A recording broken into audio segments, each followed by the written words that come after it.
Welcome to episode 5, season 2 of the Bulls REKAP Podcast. I'm Joe Cowley of the Chicago Sun-Times. You could obviously read me in the Chicago Sun-Times. You could follow me on X, Twitter, however you want to call it.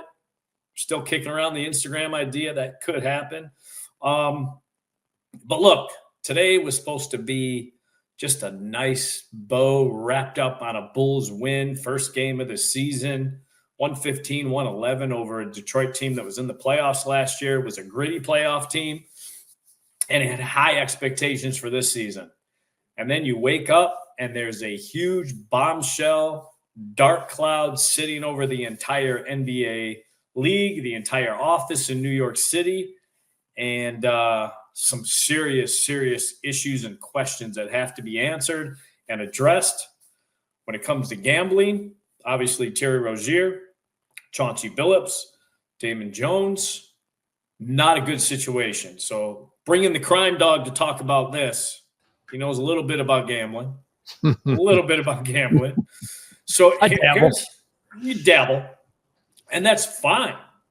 But I can't stress enough to people how much the league across all sports. When I covered baseball, it was like this.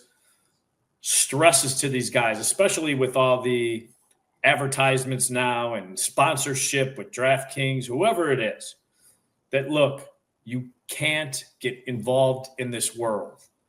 And so the fact that you wake up and I'm trying to remember, I mean, Pete Rose, was he active when he got popped? I'm trying to think if he was an active manager. I believe he was active. But an active NBA coach, unheard of, has never happened.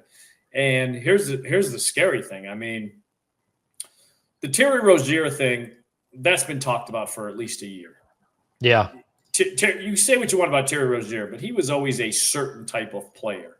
And for his skill to drop off as poorly as it did, and for the video to be out there of some of the games in question, and then you watch the plays and you're like, oh my God, dude, you did not get this bad this quick. Something's going on. That's one thing. The FBI, at least their explanation, and obviously these are all accusations, and that's as far as they are right now. Chauncey Billups to be involved in an illegal card game that took hundreds of millions of dollars from people and had money laundering, and had mafia ties. Whether he knew it or didn't know it, it doesn't matter. You have to know as a high-profile figure where your money's going, where your investment's going, where your time is going. And so I was just completely knocked backwards. Terry Rozier thing didn't really surprise me.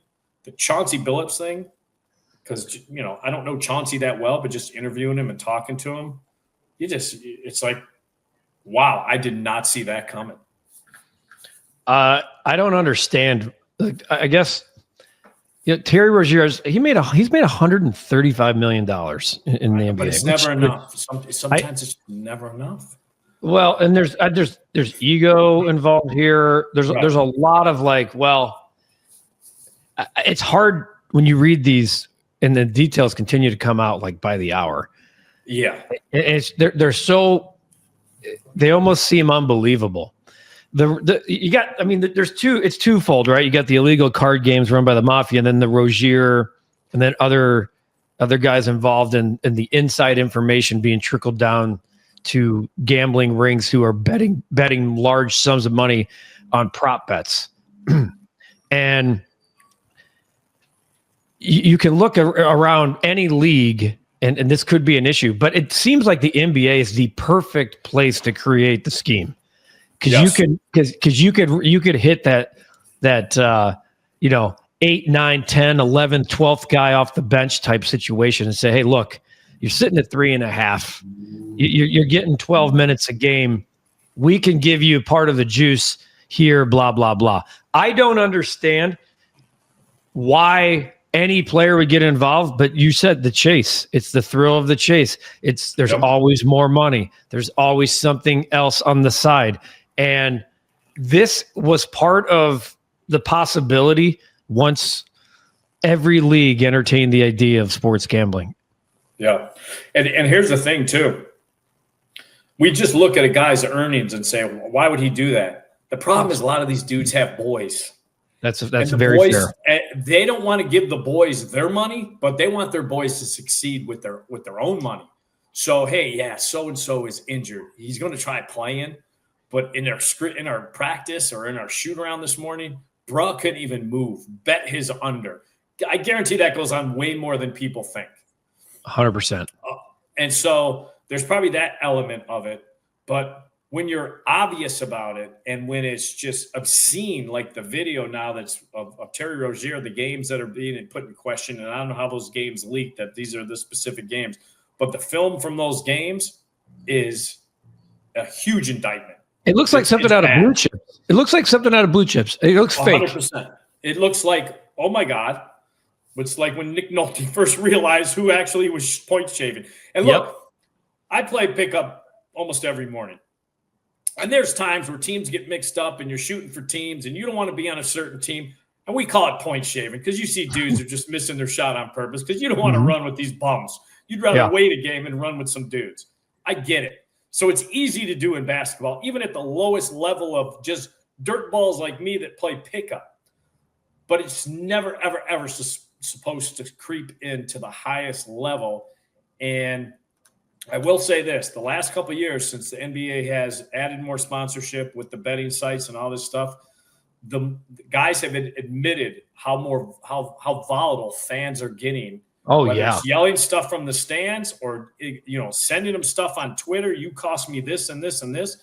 And it's scary for some guys because some people are gangsters and some people are heavily invested in this. And if you're not doing right by them, whether you know it or unknowingly, it's a problem. And so, I don't know what the solution is. I just know that I woke up this morning excited to do the podcast because the whole subject was going to be, I finally feel like the first night was perfect. LeBron sitting, Steph, not even the highest scorer on our team. They win. Jimmy Butler led him in scoring. And then yesterday we see kind of this passing of the torch. Wemby, 40.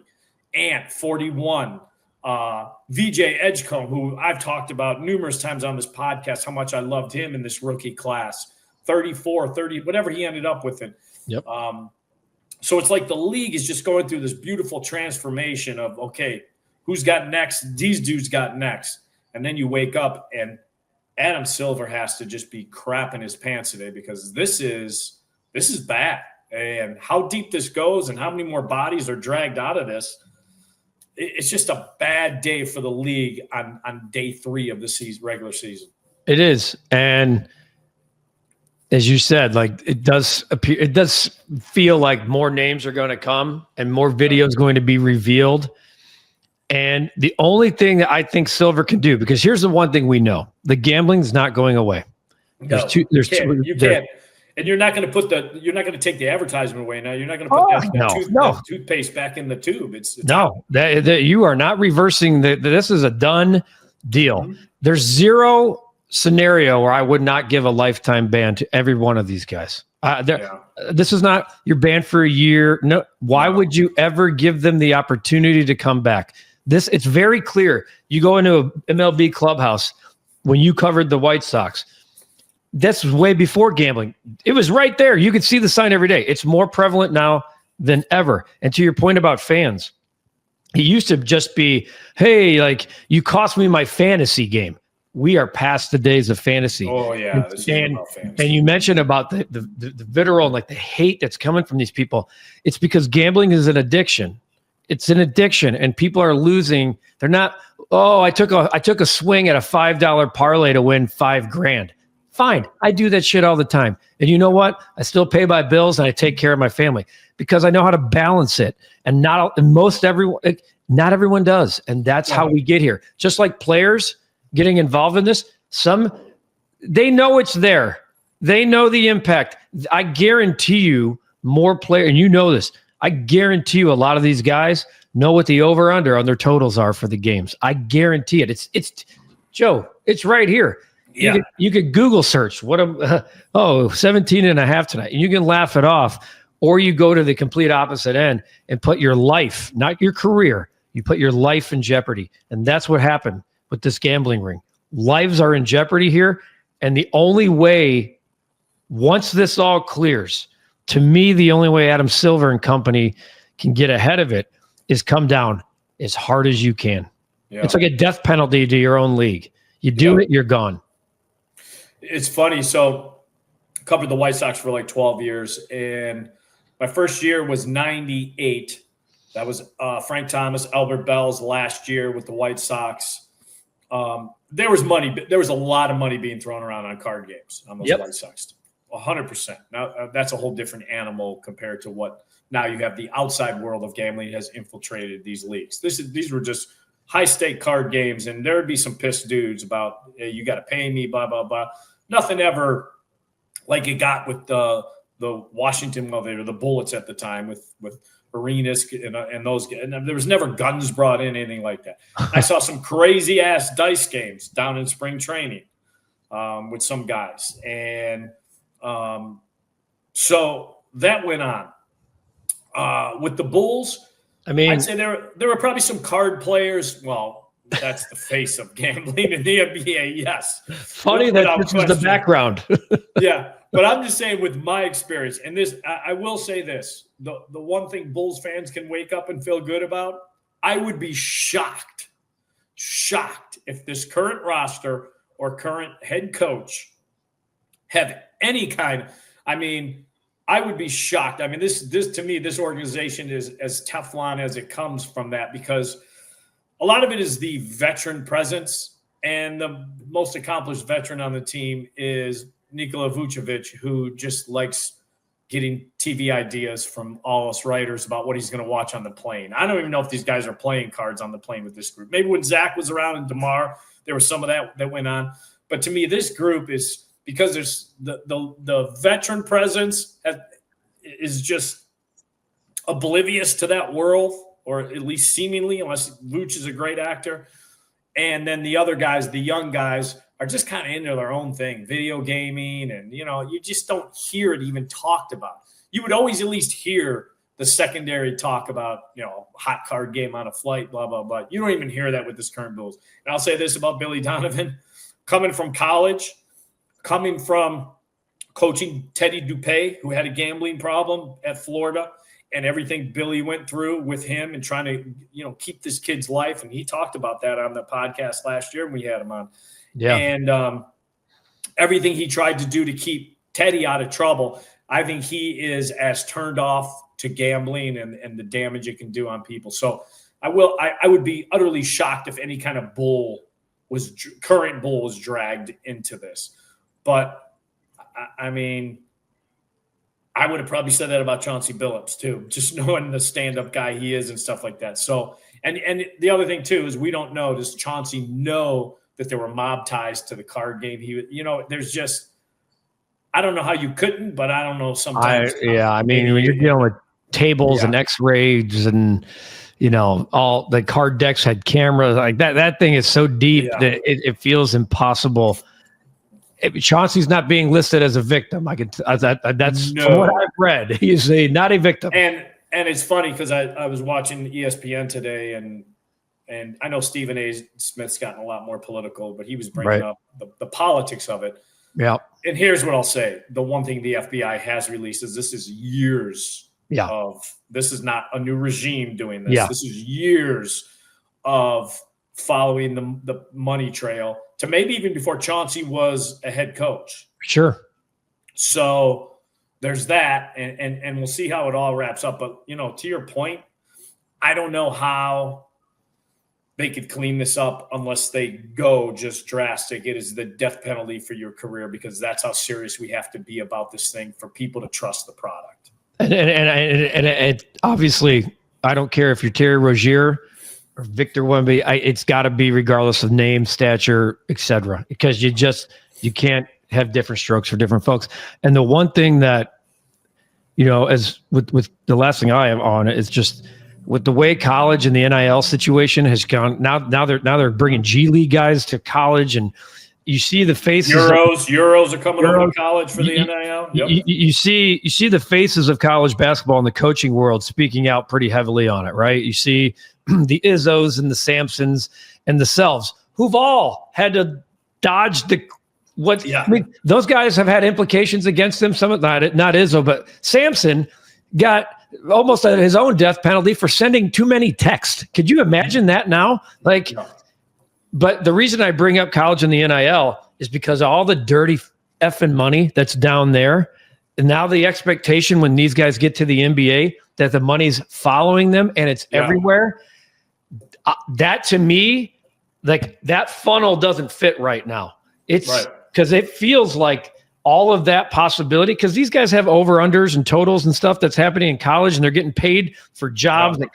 All the dirty money that's happening is so dirty and filthy that by the time they get to the league, who's running your complete filtered water system, I'm concerned about how that becomes like the next level of this, because there's going to be guys who got paid $10 million in the college game that are G League fringe NBA players here. And the money's not going to it's not going to add up. They're going to be like, wait, I got 10 million here and I'm getting 150,000 to take the shuttle back and forth to Rockford. How else can I add up here? And I think that's a legit concern. I do. Yeah. And then you never know who's in their closet saying, you owe me. Exactly. You owe me from college. You owe me still. So, and the the rings, people don't understand, like these guys in their groups, they don't. No, it is a dark day for the NBA. I'm anxious to see how they get out of this. And it put a big cloud on my Mr. Positive, Happy Feel Good podcast, but I'm going to try doing it anyway. We're going to talk some Bulls, break down this first week. And, but I wanted to bring you in, because you are the crime dog. Bring you in. I'm going to try to. I got to keep my nose clean for a few weeks here. It sounds like. Yeah, you better. Cool it down for a little bit. Lay low. Lay low. Hit me up on a text, though. We won't trace those texts. You got it. All right, brother. All right, so like I said, really a crazy week in the NBA. Obviously, with today, but a crazy week for the Bulls. We start the week off with a gut punch, kind of, with a release about Kobe White, and all of us having to race over to the practice so Billy Donovan could tell us this.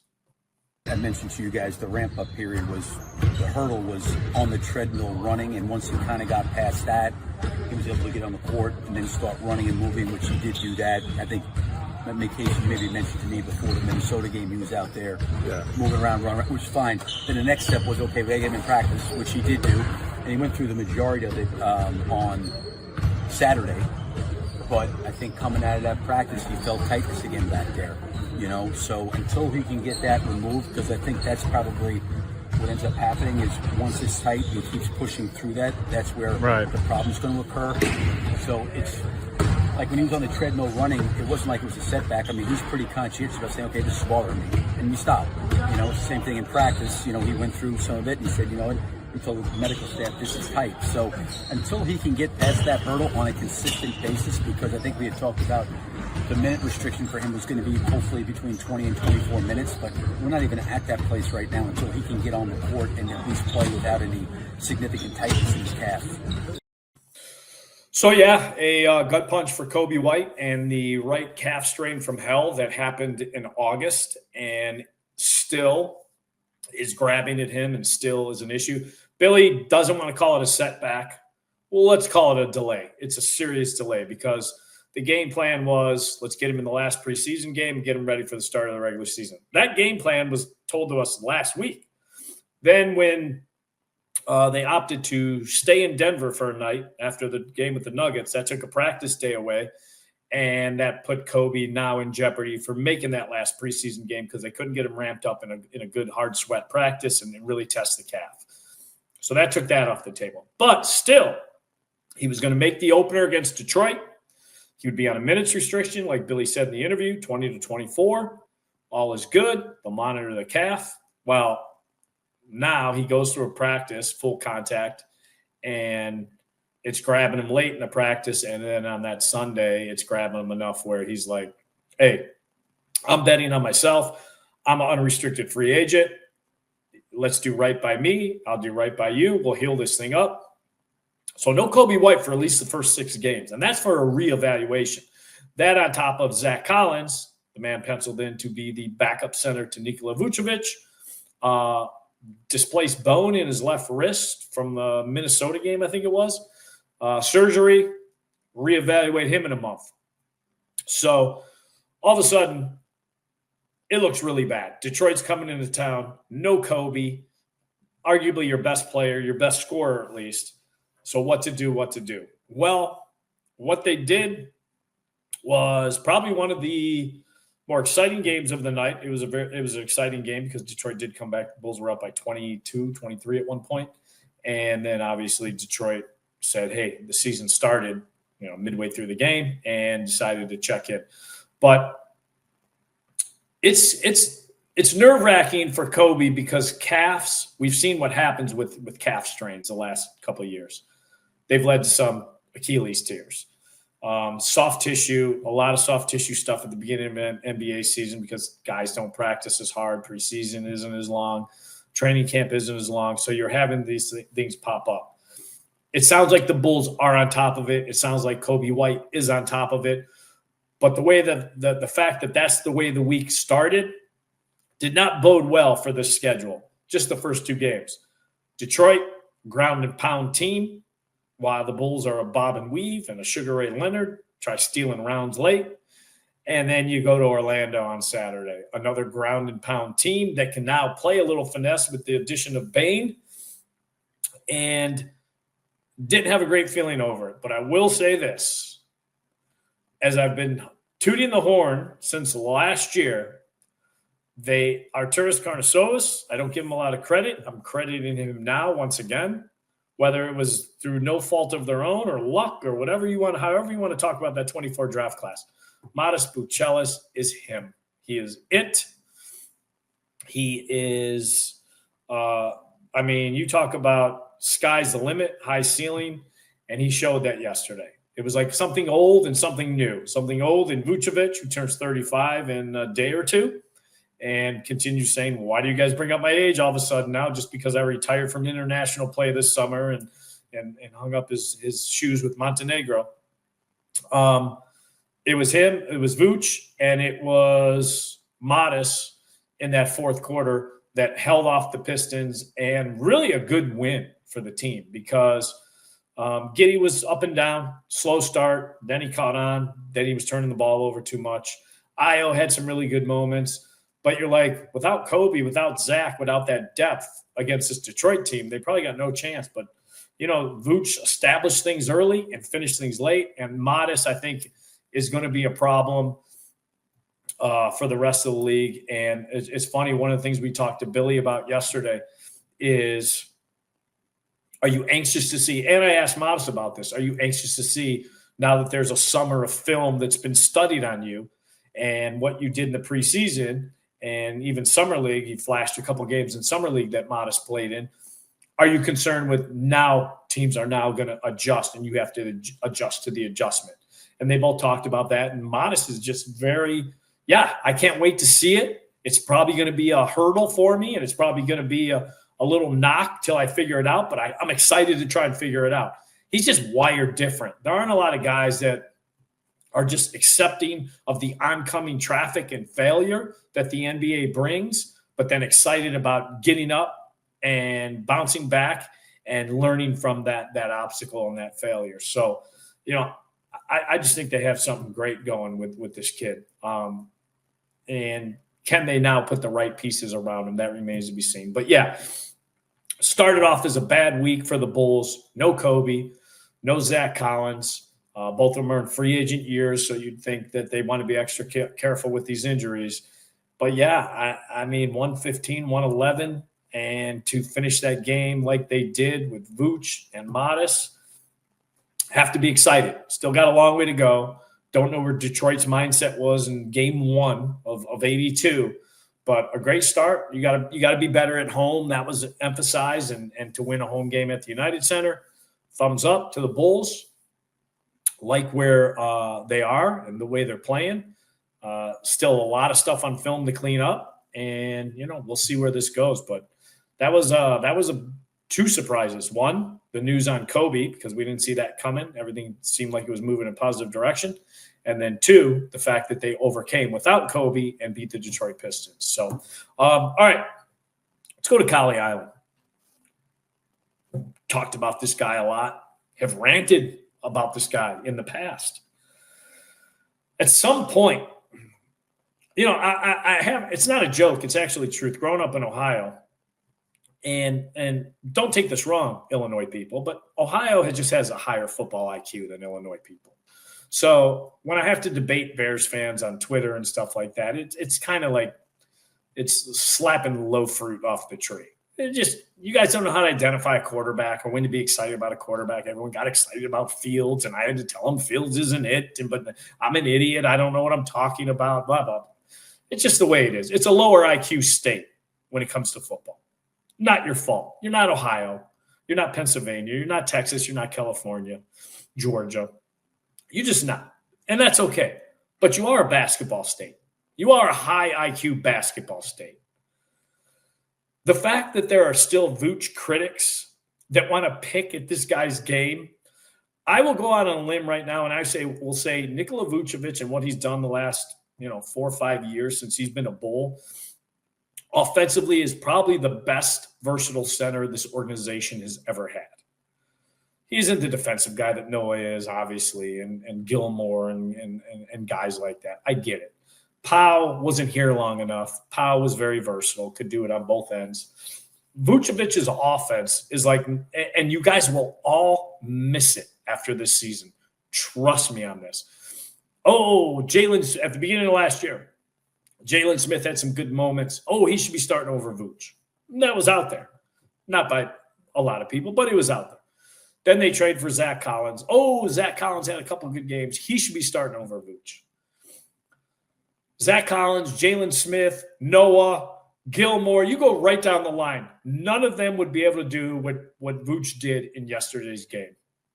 Score like he did early on, be a three-point threat like he always is, and then close the game out with his offensive prowess and his bag of offensive versatility like he did late in that game. It just wouldn't. They can't do what he does inside and outside. They just can't.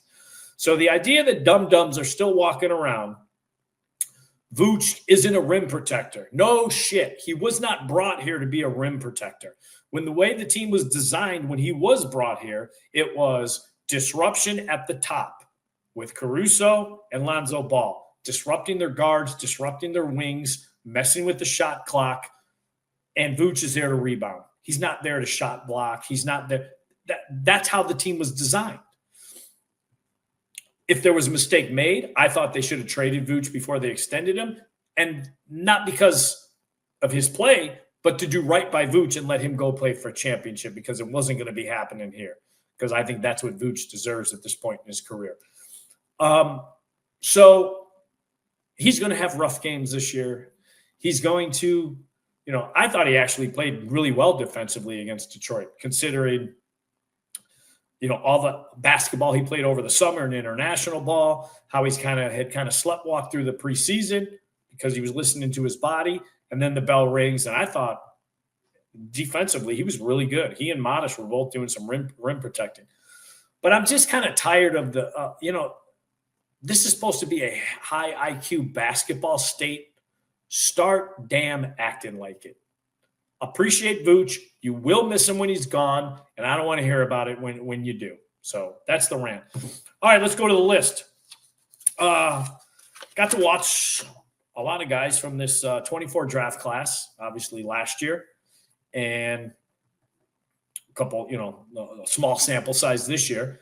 Redraft this 24 draft class. Obviously, this is the Modest, Buzelis draft class. It's pretty simple. Castle, number 1, rookie of the year. Looks like a dude yesterday in that game. Obviously, he's got Wemby next to him, but looks like a dude. Modest, number 2. He would go number 2 right now. He's the second best player, and I still think when it's all said and done, could be the best player from this draft class. But as of right now, Castle's number 1. Modest is number 2. Castle was the 4th overall pick. Modest was the 11th overall pick. Number 3, he's injured a lot. I understand, but when he played, he had some special qualities. Jared McCain, he was 16th overall. I have him number 3 in the redraft. Alex Sarr, I still think there's something there. Number 2 overall pick for Washington.